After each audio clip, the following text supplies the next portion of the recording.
Tom Wilson still has a lot of fight in his game. Straight ahead on Locked On Caps.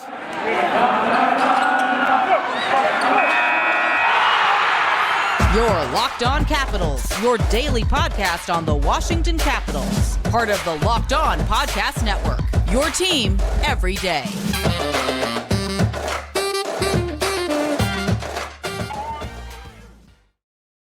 Well, hello and welcome into this edition of Locked On Capitals. I'm so glad you decided to join me today. As always, this podcast is free and available on all the major platforms. And I want to thank you for making this your first listen or view of the day. Yes, this podcast is also available in video form, so head on over to YouTube and check it out. My name is Dan Holme. You can find me on Twitter. It's at DanCaps218. You can find the show on Twitter. It's at Locked On Caps. Today's episode is brought to you by HelloFresh. Skip trips to the grocery store and count on HelloFresh to make home cooking easy, fun, and affordable. That's why it's America's #1 meal kit. Go to HelloFresh.com/NHL60 and use code NHL60 for 60% off plus free shipping at HelloFresh. In this edition of Locked On Capitals, we know the Capitals are out of it. There is 0.0% chance that they will make it to the playoffs, but don't tell that to Tom Wilson. He still brings the physicality game in and game out, and that's what we love about Tom Wilson. Then we'll talk about what should the Capitals prioritize. Many people say they need a forward. Some people say they need a defenseman. Some people have even said they need a goalie. Then later in the show, we will talk about Hendrix Lapierre and how he's just really popping off the page as of late. But just to get it going here, Tom Wilson, one of the things that we love about him the most is the physicality. He is not afraid to drop the gloves with anyone. And, you know, there are a lot of players out there that if their team was out of playoff contention, they would just kind of stick to their own and just kind of bide their time until the end of the season. Not Tom Wilson. He continues to bring that physicality game in and game out, no matter that the Capitals are out of the playoffs, endearing himself to the fan base and proving to everyone why he should one day be the captain of your team. And that's my assessment as well. This piece in NBC Sports Washington, even with the season winding down and now the Capitals have been eliminated from postseason contention, Wilson has made his presence felt over the last few games, particularly on the physical front. In addition to registering a point on both of their goals in the Caps' 4-2 loss to the Florida Panthers on Saturday, he also led the team in hits, 4 of them, shots 4, in penalty minutes 4. And again, that is what we love about Tom Wilson. Not only people like to pigeonhole him all the time. They're like, well, he's just a tough guy. He's like a Reeves. He's like a Maroon. Neither one of those guys can score goals on a consistent basis like Tom Wilson can. He was in the top of the Capitals in goals last season. So obviously he has a high skill set as far as goal scoring is concerned. Also great leadership qualities. I know this season was a bit of a one-off, if you will, because, well, he missed a bulk of the season due to injury. But in his time back, he has definitely made his presence known, and that's what we love about Tom Wilson. He's a great player to play with. Dylan Strome said after the game, he's a great guy to have on your team and not a very fun guy to play against.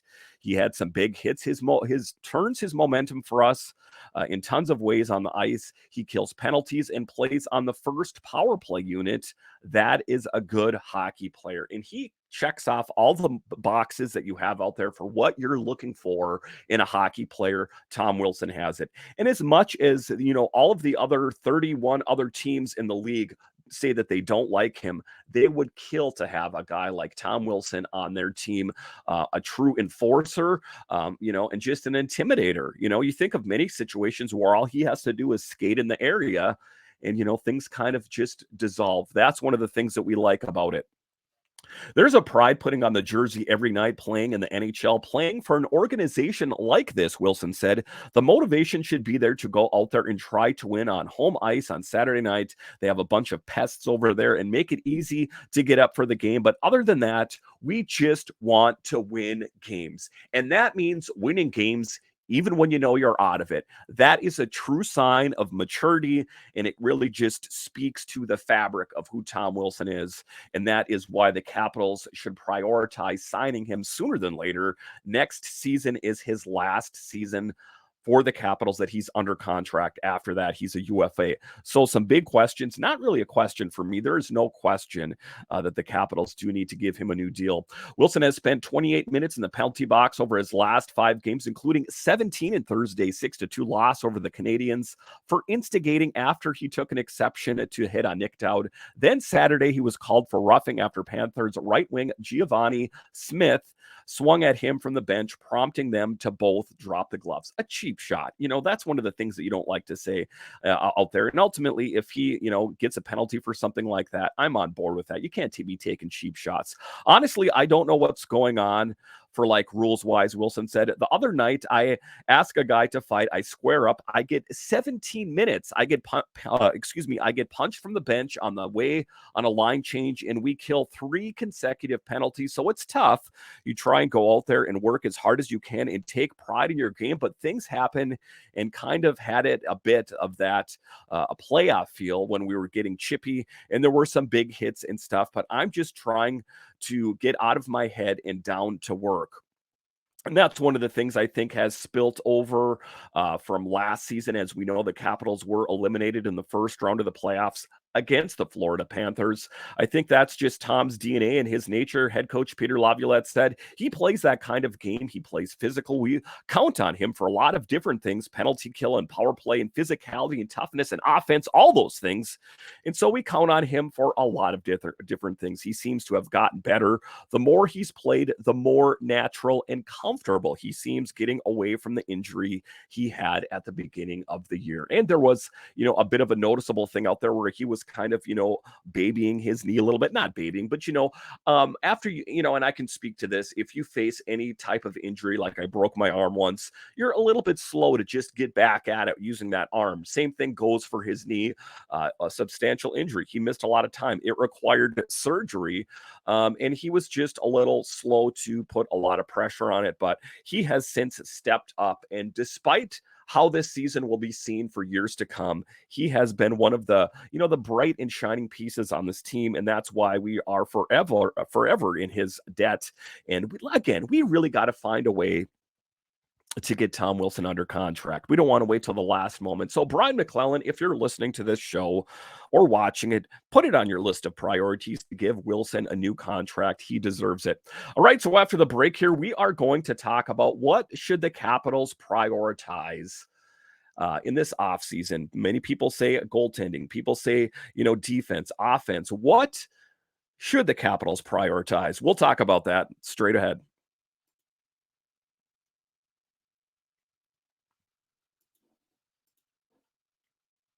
Grand slams, no-hitters, and double plays are back, and there's no better place to get it on the MLB action than FanDuel, America's #1 sportsbook. That's because right now, new customers can step up to the plate with a no-sweat first bet and bet up to $1,000.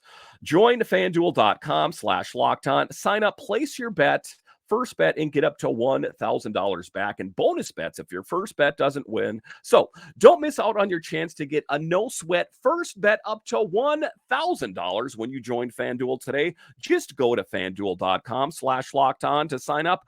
FanDuel, official partner of Major League Baseball. All right, welcome back into this edition of Locked On Capitals, part of the Locked On Podcast Network, your team every day. In this next segment here, I hear a lot of things, and I have my own thoughts about what the Capitals should prioritize this offseason. There was a piece here that they were talking about in the Bleacher Report what the Capitals should prioritize. Better injury luck next year would go a long way for the Capitals team that lost Nick Backstrom, TJ Oshie, and Tom Wilson, Anthony Mantha, and John Carlson for a significant portion of the 22-23 season. A better year from prize-free agent signing Darcy Kemper would also help. But even if those things don't happen, the Capitals might still need to do something about their center depth, because there are serious questions about their top 2 players players in the position, and Backstrom and Evgeny Kuznetsov. What is one of the things that we know? Backstrom missed a lion's share of the season recovering from a hip resurfacing procedure. What is one of the things we know about Evgeny Kuznetsov? Rumor has it he wants out of DC. The issue for Backstrom, for one, is his health. He is 35 years old this season and has missed significant time the past 2 seasons because of injury and has not been the same impact player he was at the peak, even when he has been on the ice. His days as an elite player and a top-tier center for a Stanley Cup contender are probably in the rear view. Kuznetsov, meanwhile, has not really been a top-tier player for a couple of years now and had a brutal 22-23 season. He entered play on Saturday with just 12 goals while also having some of his worst defensive impacts of any forward on the team. With Backstrom's health being uncertain and Kuznetsov playing not being where it needs to be, the Capitals need help down the middle. Kuznetsov has been mentioned in trade speculation prior to the 21-22 season, and it might be the time for the Capitals to revisit that. So, again, that is one of the things I spoke about on the show about my 3 untouchables. I'm circling around, I'm coming back to it, and people are just blown away when I list Nick Backstrom is not one of the untouchables. Why? The same thing, I'm hearing this more and more. It was my assessment, and now I'm hearing it from the Bleacher Report. I hear from all these different sources. Let's face it, I will never, look past Nick Backstrom's many contributions to this team, his many contributions to making Alex Ovechkin the player that he is. But let's face it, he is on the back 9 of his career in the NHL. He had a major hip resurfacing procedure. And, for me, it's noticeable, kind of like what they're talking about in this article, that he is not the same player now that he once was. He came back, and, he came back in January when many people didn't think he was going to come back until the end of the season or perhaps the beginning of next season. So kudos and hats goes off to him for coming back earlier, but he just doesn't seem to be quite the same Nick Backstrom that he has been before. Now, Evgeny Kuznetsov, we know about Kuznetsov. It's my assessment that if he wants out, let him out, Don't give him away, of course, but bundle him in a deal, maybe with Anthony Mantha or something like that, and just get a really great return because the center depth is a bit of concern when you take a look at this team and who's left at the center position. Now, there are players out there that are fighting for those jobs. You take a look at McMichael, for example, or like a Hendrix Lapierre, something like that. There are 2 players there that are down in Hershey. Are they up for a challenge of being a top-tier center? That I'm not so sure. I would kind of peg them more of a 3rd line or maybe even to start a 4th line center. So I know that, you want to think that, McMichael's going to shoot to the moon. That doesn't make sense. I think that he does have a spot on this team, perhaps, depending on how he does in camp. But I don't think that we should set his goals that high. That is a little bit high for someone like McMichael, who hasn't really proved himself to the organization or the fans that his ceiling is that high. It's my belief, and we've talked about that a lot in this show, that Brian McClellan needs to go out and sign a top-tier forward or, center, something like that. Someone to really help contribute in the goal-scoring department because, like I spoke of, Alex Ovechkin cannot do everything. So, it is interesting. Brian McClellan does have some big questions to answer. Some people have also pointed to the fact that maybe they would have a more viable option in a Hunter Shepard as a number 2 netminder, maybe bundle Charlie Lindgren. I can't believe we're saying this a year later, but, I didn't think the Capitals were going to be this poor this season. So anything is pretty much possible. Maybe bundling Charlie Lindgren, or we talked about Kuznetsov and Mantha, and some people have even thrown in Protas, which I'm a little bit.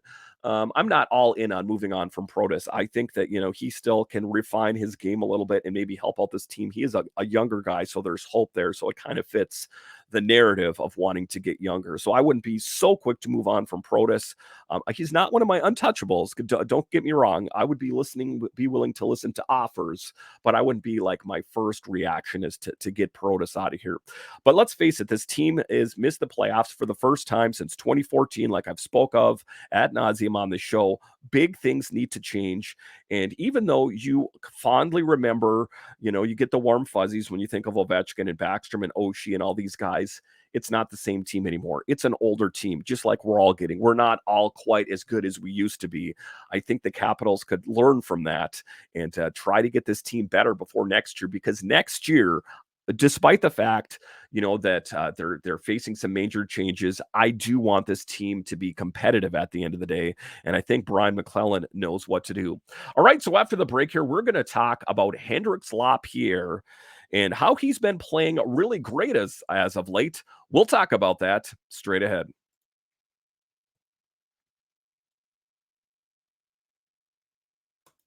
All right, welcome back into this edition of Locked On Capitals, part of the Locked On Podcast Network, your team every day. So oftentimes we hear Hendrix Lapierre and Connor McMichael in the same sentence or paragraph, shall we say. And why is because they are considered two of the crown jewels of the Washington Capitals organization down in Hershey, the future of the Capitals, if you will, if they can find a way to, get that kind of success that they've had down in Hershey, up in DC, up in DC. You understand what I'm saying here. So Hendrix Lapierre, Connor McMichael have shown flashes of greatness. Can they continue and extend out that flash, for an entire season? Hendrix Lapierre, though, he has elevated his game and he got rewarded with 3 goals over the weekend. This piece here in Nova Caps. It was relatively quiet 2-month stretch for the Caps first round draft pick Hendrix Lapierre. He scored his 10th goal of the 22-23 season on January 14th, but then went all of February and most of March without a goal. That was then, and this is now. Lapierre's 2-month scoring drought has not only come to an end, but it looks like he is finally finding his stride in returning to the high level of play he demonstrated at the beginning of the season. The AHL rookie even recorded his first professional hat trick on Saturday. We're starting to see it come together for Hendrix Lapierre. Let's hope this is a sign of bigger things. With any young player, you see peaks and valleys over the course of the season. We talk about consistency. I thought early on in the season he had some things he has to be, but he has to work on his game. He's a student of the game, said Bears head coach Todd Nelson following Saturday night's 5-2 victory over the Checkers. A symbolic wall is often encountered at some point during most AHL rookies' first season. As we touched up 2 weeks ago from here, the season starts off fairly well, but somewhere along the way, there's a sizable drop-off. Production sinks, injuries occur, and overall performance diminishes. Lapierre hit that rookie wall at the start of 22-23. That was also the assessment of JJ Regan. One of the first interviews I did on this network is he said that Lapierre and McMichael were good, but they weren't sustainable. That's what this piece touches on as well. Around January, February, it looked like he hit a wall. He wasn't moving his feet like he was around Christmas time, added Nelson. And then he got banged up a bit. And I think that may have helped out just to get out of the way of the game and get a mental break and a physical break from the game, because the way he is skating now over the last couple of weeks has been outstanding. He's elevated his play. He got rewarded with 3 goals tonight. That's great to see. And it is. I kind of ultimately know that that's what Lapierre has in the tank. He was drafted high. Same thing goes for Connor McMichael. And both of those guys have just taken the right attitude that, they've gotten tastes of the NHL. They've played on the NHL ice in preseason, in brief limited roles during the regular season the past couple of years here. But can they ultimately, can that transcend to the NHL? That is the big question out there, because oftentimes it doesn't translate. And one of the things that Braden Holtby said one time in an interview is the line between the AHL and the NHL is razor fine. And that's true. Braden Holtby is proof in the pudding that, he killed it down in Hershey. He came up to the Capitals and was, I'm going to go ahead and say one of the best Capitals goalies of all time. And I don't think that, that's a bold statement to make, but just a good example, John Carlson and Mike Green and these guys that have worked their way, Martin Faravari, that have worked their way from Hershey to DC. It is possible. It's just part of it is the player, and part of it is the reluctance of Coach Peter Laviolette, and before that, Barry Trotz, to want to get younger. And part of it is, and whatever it is, it's philosophy and how you want to view the game, is that Laviolette and Trotz have just kind of both been on their respective teams. Trotz was the same way for the Isles, reluctant to get younger. And subsequently now he is a GM for the Nashville Predators. I'm not going to ever diminish what Barry Trotz did for this team. He got him a Stanley Cup at the end of the day. But, it's just, maybe they could do things a little bit different. If you take a look at some of the young teams out there that are playing very well right now, playing in the playoffs, or on the cusp of doing great things, you take a look at the Sabres, for example. I do believe the Sabres are on the cusp of doing great things. They are teams that are not afraid of getting younger. Part of it is because the Sabres don't really have a choice. They traded away a lot of their veteran players in favor of getting draft picks and in favor of trading, to get these young players. So some teams are all in on young players. And don't get me wrong, I don't think the Capitals should be exclusively young players. I think a fine line of having young players sprinkled in with some veteran talent, some leadership is what, is best for any team. I think to a certain extent, some teams have gotten lucky. You take a look at the Boston Bruins, for example, and I'm going to go ahead and say lucky to a certain extent. A great record, in the NHL this season, of course, but they're an older team and they found a way to sprinkle in some younger talent and find a way to play better. The same thing goes for the Isles and the Penguins, two other teams that are a bit reluctant to get younger. But the Capitals seem to me, to a certain extent, one of the teams that has their heels most stuck in or dug in the ground as far as wanting to get younger. And why that is, I don't know. Maybe they perceive that the talent that they have down in Hershey doesn't cut it, and it's not going. Who am I going to set? Am I going to sit down? Am I going to make Nick Backstrom a healthy scratch? Am I going to make Nick Dowd a healthy scratch to put in Connor McMichael? Tough questions to have to answer, and that's kind of why I've spoke of the last couple of weeks about this team needing to make changes, move some of these players from the equation, these players that are not. They're not going to be what you want them to be. I know that a lot of Capitals fans in their hearts want want Nick Backstrom and TJ Oshie to relive their former glory. It might not be the case, and you're going to have to move on from that. And that is going to open the door for either a young player from Hershey or down in Carolina, or, maybe a young draft pick, or maybe they will trade to get a really great NHL ready player right now. In any event, this team needs to find a way to win, and they're going to be able to do that in part with a Hendrix Lapierre, which is what this segment is about, a Connor McMichael. This team has to stop the reluctance of wanting to get younger, embrace it. It's seen around the league, and I think that, those are the steps that are going to need to be taken to get this team to the next page. I mean, we all collectively as Caps fans need to take the page and turn it and say, looking on this side of the book here, the pages that have already been written, 2018, we will ever remember what you did for this team. Now let's take that page and turn it over and talk about the future, because the future is staring us square in the face, whether we like it or not.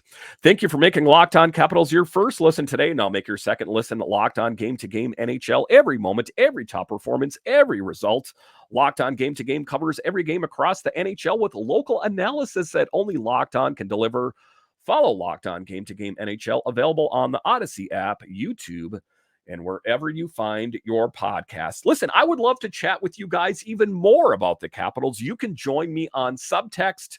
There'll be more information in the show notes. So once again, thank you for joining me on this edition of Locked On Capitals, where it's your team every day. When you're using your favorite podcatcher, if it's Apple, Spotify, Stitcher, Google, wherever, make sure and hit that follow or subscribe button. That way you will know when the new podcasts are available. Then when you're done there, hop on over to YouTube. Yes, this is also available in video form, and hit the subscribe button so we can get those subscribers up. And I have you guys to thank. So once again, thank you for joining me on this edition of Locked On Capitals. My name is Dan Holme, and I'll talk to you next time.